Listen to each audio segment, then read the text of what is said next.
পারবেন না, আমার ভুল ভেঙে গেছে। জীবনের 50টা বছর আমার ভুলের ভিতরে ছিল, জীবনের 50টা বছর জাহান্নামের ভিতরে ছিলাম। এই মুহূর্তে যদি আমি দুনিয়া থেকে বিদায় নিতাম হুজুর, আমি তো জাহান্নাম ছাড়া কোনো উপায় ছিল না, জাহান্নামের অগ্নিশিখায় দাও দাও করে জ্বলতে হতো হুজুর। আর দেরি করার সময় নাই, আপনি আমাকে কালিমা পড়ে মুসলমান বানায় দেয়, আমি যেন মুসলমান হয়ে ইমানদার হয়ে কবরে যাইতে পারি। আপনারা বলেন সুবহানাল্লাহ। আমার সংক্ষেপে বলি, জিবরিল আমিন আমার নবীকে প্রশ্ন করলেন, ইয়া মুহাম্মদ আখবিরনি আনিল ইহসান। ইহসান কাকে বলে? ইহসান। নবী বললেন, আন তা'বুদাল্লাহ কাআন্নাকা তারাহু ফাইন লাম তাকুন তারাহু ফাইন্নাহু ইয়ারা। আল্লাহু আকবার। নবী বললেন, এমন ভাবে তুমি ইবাদত করবে, ইবাদত করবে যেন তুমি তোমার আল্লাহকে, তোমার রবকে তুমি দেখতেছো, তোমার রবকে তুমি দেখতেছো। কিন্তু তুমি যদি নাও দেখো, তাহলে মনে করবে তোমার আল্লাহ তোমাকে দেখতেছে। সুবহানাল্লাহ। এমনভাবে ইবাদত করবে যেন তুমি আল্লাহকে দেখতেছো, তুমি আল্লাহকে না দেখলেও আল্লাহ তোমাকে দেখতেছে। সুবহানাল্লাহ বলেন। ইবাদতের ভিতরে কোনো শিরিক থাকবে না, ইবাদতের ভিতরে কোনো বিদআত থাকবে না, ইবাদতের ভিতরে কোনো ত্রুটি থাকবে না। ইবাদতের মধ্যে এমন ইবাদত করবে, কাউকে শরীক করবে না, শিরিক করবে না। শিরিক বড় অন্যায়, বড় জুলুম। কার? লুকমান হাকিম তার সন্তানদেরকে বলেছে, ইয়া বুনাইয়া লা তুশরিক বিল্লাহি ইন্নাশ শিরকা লাযুলমুন আযীম। লুকমান হাকিম তার সন্তানদেরকে বলেছিল, হে বৎস, আল্লাহর সঙ্গে কাউকে শিরিক করবে না। কোনো শিরিক বড় অন্যায়, বড় জুলুম, বড় নির্যাতন। শিরিক মিশ্রিত, বিদআত মিশ্রিত কোনো আমল আল্লাহ রাব্বুল আলামিন কবুল করবেন না। সুবহানাল্লাহ। শিরিক এবং বিদআত করবে না। তুমি এমন ভাবে ইবাদত করবে, তুমি মানুষটা যদি কালো হও, তুমি যদি কুচ্চা হও, তোমার চেহারা যদি অসৌন্দর্য হয়, দুনিয়ার কোনো মানুষ তোমাকে পছন্দ করে না। কিন্তু ইবাদত যদি সুন্দর হয়, আল্লাহ তোমার ইবাদতটা, আমলটা পছন্দ করবেন। আল্লাহু আকবার। হাদিসে আছে, লা ইয়াজুজু ইয়া সুওয়ারিকুম ইলা আখিল হাদিস। তুমি যদি অসৌন্দর্য হও আর তোমার আমলটা যদি সুন্দর হয়, আল্লাহ বলেন তোমার ওই চেহারা আমি দেখবো না, তুমি ধলা না ফর্সা, লম্বা না ভেটে, কালো কিনা দেখবো না, আমি দেখবো তোমার ভিতরে আমল, তোমার ঈমানটা দেখবো। তোমার আমল যদি পরিশুদ্ধ হয়, আমি আল্লাহ তোমার আমলের বিনিময়ে তোমাকে দেব জান্নাত। সুবহানাল্লাহ। আমল সুন্দর হতে হবে।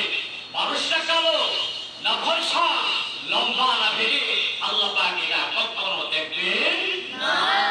আল্লাহ দেখবেন আমল। কি দেখবেন? আর বলেন আমল দেখবেন। আমল সুন্দর হতে হবে। মুসলমান ভাইরা আমার,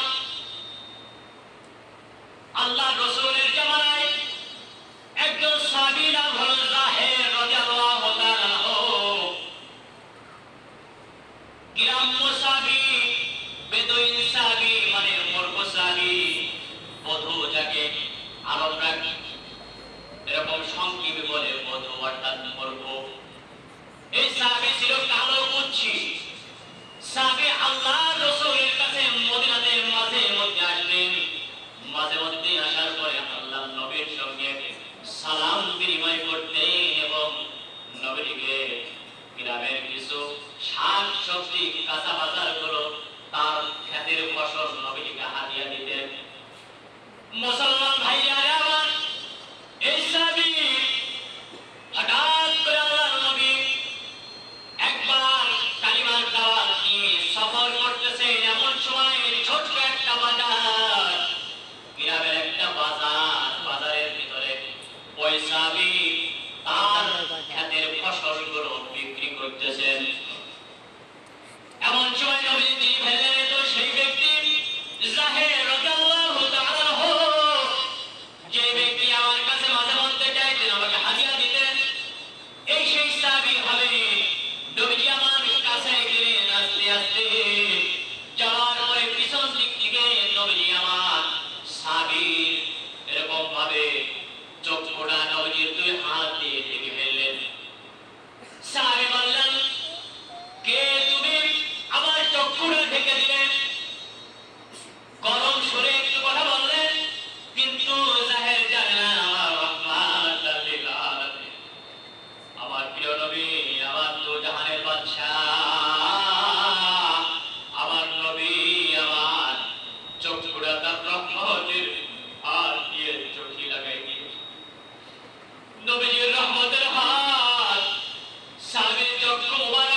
দেখে তার চোখ ধরেছে। জাহের রাদিয়াল্লাহু তাআলা বলেন, ইয়া রাসূলুল্লাহ, নবী গো, আপনি আমাকে ক্ষমা করবেন। আমি তো জানি না আপনি আমার চক্ষু ধরেছেন। আগে দিন যদি আমি জানতাম আপনার রহমতের হাত দিয়ে আমার চক্ষুটা আপনি ধরে রেখেছেন, আমি জীবনে কোনোদিন এরকম ভাষা ব্যবহার করতাম না। ইয়া রাসূলুল্লাহ, নবী গো, আপনি আমাকে ক্ষমা করে দিবেন, আপনি আমাকে মাফ করে দিবেন। আল্লাহর নবী বললেন, আল্লাহর নবী বললেন, হে সাহাবী, আমি তোমাকে মাফ করে দিয়েছি, তুমি তো বুঝতে পারো নাই, না জানার কারণে তুমি একটু গরম সুরে কথা বলেছো, আমি তোমাকে মাফ করে দিয়েছি। আল্লাহর নবী সাহাবীদেরকে উদ্দেশ্য করে বললেন, হে সাহাবীরা, আমার এই এরকম ভাবে কালো কুচ্ছি সাহাবীকে তোমরা কি কিনে নিবে বলো? সুবহানাল্লাহ। মুসলমান ভাইরা আমার, নবী বললেন, সাহাবীরা, আমার এই কালো সাহাবীকে কে কিনবে বলো? জাহের রাদিয়াল্লাহু তাআলা বললেন, ইয়া রাসূলুল্লাহ, আমাকে কে কিনবে? আমি তো কালো, দেখতে সৌন্দর্য, আমি গ্রামের একজন সাহাবী, আমি তো মূর্খ, আমি লেখাপড়া জানি না, আমাকে কে কিনবে বলো? বলেন, আমাকে তো কেউ কিনবে না, আমাকে তো কেউ দাম দিবে না, আমি কয় টাকায় বিক্রি হব, আমাকে কেউ দাম দেবে না। ইয়া রাসূলুল্লাহ, আল্লাহর নবী বললেন, জাহের, তুমি কি বলো? তুমি কি জানো না আল্লাহ রাব্বুল আলামিনের কাছে কোনো ধরা সৌন্দর্য এরকম ভাবে বাছাই করবেন না। আল্লাহ পাক রব্বুল আলামিন তিনি কিয়ামতের ময়দানে আমল করে দেখবেন, যার আমল বড় সুন্দর, ওই ব্যক্তি কালো হোক আর কুচ্ছি হোক, ওই ব্যক্তি যতই অসৌন্দর্য হোক না কেন, ওই ব্যক্তির আমল যদি সুন্দর হয়, আল্লাহ রাব্বুল আলামিনের কাছে অনেক দামি। নবী বললেন, জাহের, তোমার আমলগুলো রব্বে কারীমের কাছে এত পছন্দ তোমার আমল, আল্লাহ পাক তোমাকে পছন্দ করেছে, তোমার আমলকে পছন্দ করেছে। আমি নবী সাক্ষী হয়ে